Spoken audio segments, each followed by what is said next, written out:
बिस्मिल्लाहिर्रहमानिर्रहीम। अस्सलाम वालेकुम। मैं हूं अक्सानाज, आप देख रहे हैं मेरा YouTube channel inside New Zealand. Islamabad में पोश इलाके के अंदर अरबपति कारोबारी शख्सियत को बेदर्दी से कत्ल कर दिया जाता है और बाद में इस वाक़े को डकैती का रंग देने की भी कोशिश की गई। ये क्या वाकई ही डकैती का मामला था या कोई जाती रंजिश है या कि फिर कोई और मामला है? इस हवाले से पुलिस का क्या कहना है? और जिस जगह पे ये कत्ल हुआ है वो एक ऐसा पोश एरिया है जहां पे किसी का दाखिल होना ही नामुमकिन नजर आता है, लेकिन सीसीटीवी फुटेजेस जो सामने आई हैं उसमें देखा जा सकता है कि जो 5 मुसल्ला अफराद यानी कि जो कातिल हैं वो किस तरीके से फार्म हाउस के अंदर दाखिल हो रहे हैं और फिर उन्होंने जो AK-47 असलहा इस्तेमाल किया है। वो भी बहुत हैरानगी की बात है कि एक पोश एरिया के अंदर असलहा लहराते हुए इस तरीके से 5 अफराद दाखिल हुए हैं और अपना टारगेट मुकम्मल करने के बाद वो फार्म हाउस से चले जाते हैं, लेकिन बाद में इसे डकैती का रंग दिया गया और डकैती ये इसलिए साबित नहीं हो सकी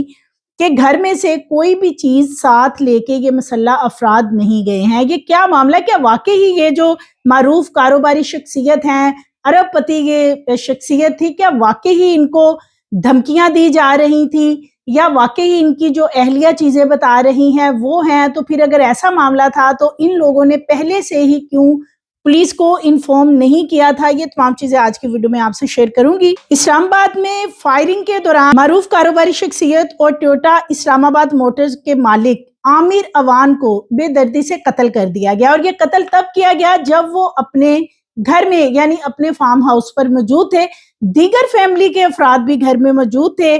और ऐसा भी नहीं है कि घर में इन्होंने कोई गार्ड्स वगैरह नहीं रखे हुए थे, गार्ड्स भी मौजूद थे, लेकिन गार्ड्स को इन्होंने यरगमाल बना लिया था और उन्हें किसी कमरे में बंद कर दिया था। ये भी बताया जा रहा है कि जो सीसीटीवी फुटेज अब सामने आई है उसके मुताबिक देखा जा सकता है कि ये जो अफराद हैं ये घर के अंदर दाखिल होते हैं और ऐसे मालूम होता है कि जैसे उन्हें पता है कि राहदारी से दाखिल होते ही उन्होंने किस तरफ जाना है और कहां पे जाके अपना टारगेट अचीव करना है। घर में इतने लोगों के मौजूद होने के बावजूद भी जो उनका असल टारगेट था वो अचीव किया गया और ये भी अब बताया जा रहा है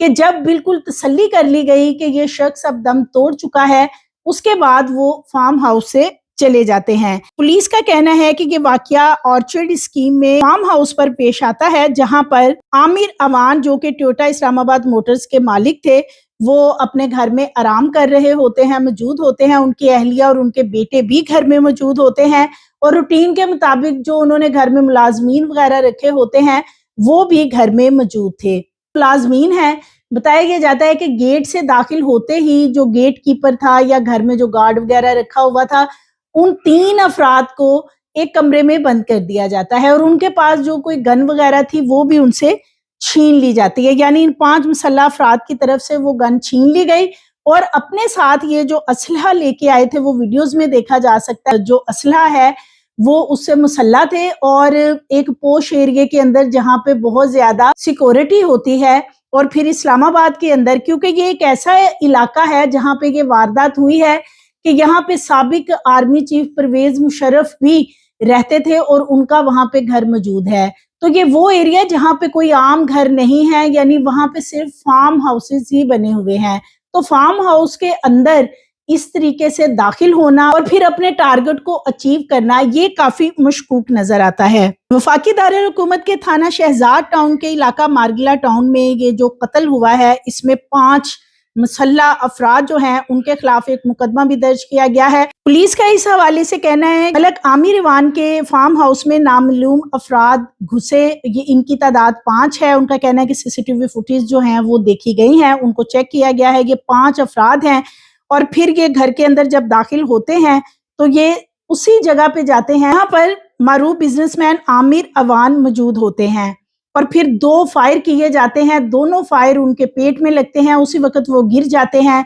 और जब इन 5 अफराद को ये यकीन हो जाता है कि इस शख्स की डेथ हो चुकी है यानी वो दुनिया से जा चुका है तो फिर ये आराम से सुकून से यानी इंतजार करने के बाद वहां से चले जाते हैं। पुलिस का कहना है कि जो सीसीटीवी फुटेजेस हासिल की गई हैं उनकी मदद से انویسٹیگیشن کی جا رہی ہے، تحقیقات کی جا رہی ہیں کہ یہ جو مسلح افراد ہیں یہ کون تھے اور جلد ان تک پہنچا جائے گا۔ ابتدائی تحقیقات میں یہ بھی معلوم ہوا ہے کہ جو گولی لگی تھی وہ ایک گولی پیٹ میں لگی اور ایک دل کے قریب لگی، جس کی وجہ سے موقع پہ ہی ان کی ہلاکت ہو گئی تھی۔ عامر اوان کا شمار اسلام آباد کے معروف کاروباری شخصیات میں ہوتا تھا۔ ان کا تعلق اسلام آباد ٹوٹا موٹر آپارا میں شو روم ہے وہاں سے تھا۔ ان کے قتل کی خبر پر جو کاروباری حلقے ہیں، مختلف شخصیات ہیں، اس وقت ان میں بہت بے چینی پائی جا رہی ہے، کیونکہ ایک ایسا ایریا اسلام آباد کا اور پھر پوش علاقہ، وہاں پہ اس طرح کی واردات ہونا اور مسلح افراد کا دندناتے ہوئے گھر میں داخل ہونا، پھر وہاں سے بآسانی بحفاظت ان کا نکل کے چلا جانا، یہ اس وقت پولیس کے لیے بھی ایک بہت بڑا چیلنج ہے۔ As a test case police اس کیس کو لے کے چلے گی۔ پہلے یہ بتایا جا رہا تھا کہ یہ سارا معاملہ ڈکیتی کی وجہ سے ہوا، یعنی کہ ڈکیتی کی غرض سے آئے تھے، لیکن پھر جب مزاحمت کی گئی عامر اوان کی طرف سے تو انہوں نے گولیاں چلائی، یعنی فائرنگ کر دی، جس کے نتیجے میں عامر اوان موقع پہ اپنی جان سے ہاتھ دھو بیٹھے۔ لیکن اب جو ان کی اہلیہ ہیں عامر اوان کی، وہ یہ بتاتی ہیں کہ گھر میں سے ایک بھی چیز وہ لے کر نہیں گئے، ماں سوائے عامر اوان کا موبائل فون اور گارڈز کے پاس جو ایک گن تھی وہ لے کے گئے ہیں۔ ادروائز گھر میں سے کوئی بھی چیز یہ جو 5 مسلح افراد تھے یہ اپنے ساتھ لے کر نہیں گئے ہیں۔ پولیس کا یہ بھی کہنا ہے کہ مختلف پہلوؤں پہ تحقیقات کی جا رہی ہیں، کیا یہ کوئی ذاتی دشمنی ہے، کوئی بزنس کے اختلافات چل رہے تھے، یہ بھی بتایا جا رہا ہے۔ یعنی جو عامر اوان کی اہلیہ ہیں ان کا یہ بتانا ہے پولیس کو انویسٹیگیشن میں کہ کچھ دنوں سے عامر اوان پریشان تھے اور ان کو دھمکیاں دی جا رہی تھی۔ اب یہ کون لوگ تھے جو ان کو دھمکیاں دے رہے تھے، اور اگر دھمکیاں مل رہی تھی تو پھر پولیس کو کیوں نہ انفارم کیا گیا، یا اس حوالے سے کوئی حفاظتی اقدامات کیوں نہیں کیے گئے، اس کے اوپر بھی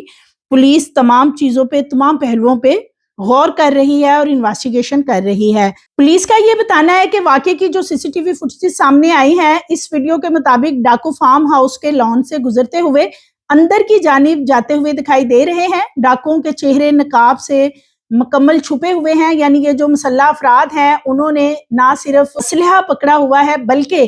انہوں نے اپنے منہ نقاب سے چھپا رکھے ہیں۔ واقعے کی ایف آئی آر تھانہ شہزاد ٹاؤن پولیس اسٹیشن میں پاکستان پینل کوڈ کی دفعہ 397 کے تحت مقتول کی اہلیہ عائشہ اوان کی مدیت میں درج کی گئی ہے۔ ایف آئی آر کے مطابق عائشہ اوان کا بتانا ہے کہ 2:45 پر انہیں بہت زیادہ شور کی آواز آئی، جس پہ کہ انہوں نے جا کے دیکھا تو ان کے شوہر 3 مسلح افراد کے ساتھ ہاتھا پائی کر رہے تھے، جبکہ 2 افراد بیڈ روم کی کھڑکی کے باہر ہی کھڑے ہوئے تھے۔ اس وقت ان کے دونوں بیٹے اپنے اپنے کمروں میں سو رہے تھے۔ انہوں نے بتایا کہ اپنے شوہر کو اس حالت میں دیکھ کے شور مچانے لگی۔ جب انہوں نے شور مچایا تو مسلح افراد نے جان سے مارنے کی نیت سے فائرنگ شروع کر دی۔ فائرنگ کے نتیجے میں ان کے شوہر کے پیٹ میں گولیاں لگی اور وہ زمین پر گر گئے۔ عائشہ اوان کا بتانا ہے کہ شور سن کر ان کے بیٹے بھی اسی کمرے میں آ گئے، جس پہ کہ جو حملہ آور تھے کھڑکی کے راستے سے فرار ہو کر فارم ہاؤس سے باہر نکل گئے۔ اب ان کی اہلیہ کا یہ بتانا ہے کہ بیڈ روم کا جو مین ڈور ہے وہاں سے یہ مسلح افراد داخل نہیں ہوئے، بلکہ بیڈ روم کی جو ایک کھڑکی ہے، کھڑکی سے یہ تمام لوگ اندر داخل ہوئے تھے اور وہیں سے یہ فرار ہوئے ہیں۔ گھر کے جو 2 سیکورٹی گارڈ ہیں ان کے حوالے سے عائشہ اوان کا بتانا ہے کہ ملزمان ان کے موبائل فون اور نقدی بھی گارڈ سے لے کر چلے گئے ہیں، اور ایک گارڈ کو انہوں نے کمرے میں بند کر دیا تھا، یعنی کہ اس کو یرغمال بنا رکھا تھا۔ پولیس کا کہنا ہے کہ مکمل تحقیقات کی جا رہی ہیں اور ملزمان کی گرفتاری کے لیے مختلف مقامات پر چھاپے بھی مارے جا رہے ہیں۔ نہ صرف فارم ہاؤس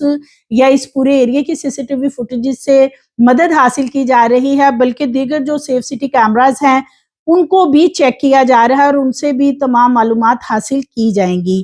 تو یہ ایک ایسا واقعہ ہے جو کہ اسلام آباد میں پیش آیا ہے۔ Police as a test case اس کیس کو دیکھ رہی ہے کہ جلد سے جلد اس کے جو ملزمان ہیں ان کو ٹریس کیا جائے، ان کو ریسٹ کیا جائے اور اصل معاملہ سامنے آئے، کیونکہ جو ان کی اہلیہ ہیں عامر اوان کی، ان کا یہ بتانا ہے کہ کچھ روز سے وہ پریشان بھی تھے اور انہوں نے اپنی اہلیہ سے یہ شیئر کیا تھا کہ ان کو تھریٹ کیا جا رہا ہے۔ اب یہ کون لوگ تھے جو ان کو تھریٹ کر رہے تھے، اس حوالے سے انہوں نے کیوں نہ کوئی پہلے سے حفاظتی اقدامات کیے۔ گھر کے اندر جو گارڈز وغیرہ تھے उनकी अहलिया का ये कहना है कि ज्यादा गार्ड्स उन्होंने घर में इसलिए नहीं रखे थे या अपने साथ सिक्योरिटी को नहीं रखा हुआ था, उसकी वजह भी यही थी क्योंकि ये एक सेफ एरिया है, सेफ इलाका है, जिसकी वजह से उन्हें लगता था कि इस चीज की जरूरत नहीं है। अभी इसकी इन्वेस्टिगेशन होगी, मजीद इसकी डेवलपमेंट सामने आएंगी और मजीद जो भी डेवलपमेंट सामने आएंगे इंशाल्लाह नेक्स्ट वीडियो में आपसे शेयर करूंगी। मजीद वीडियोस के लिए चैनल को सब्सक्राइब करें, लाइक करें, बेल आइकन को प्रेस करें ताकि आने वाली वीडियोस आपको मिलती रहें।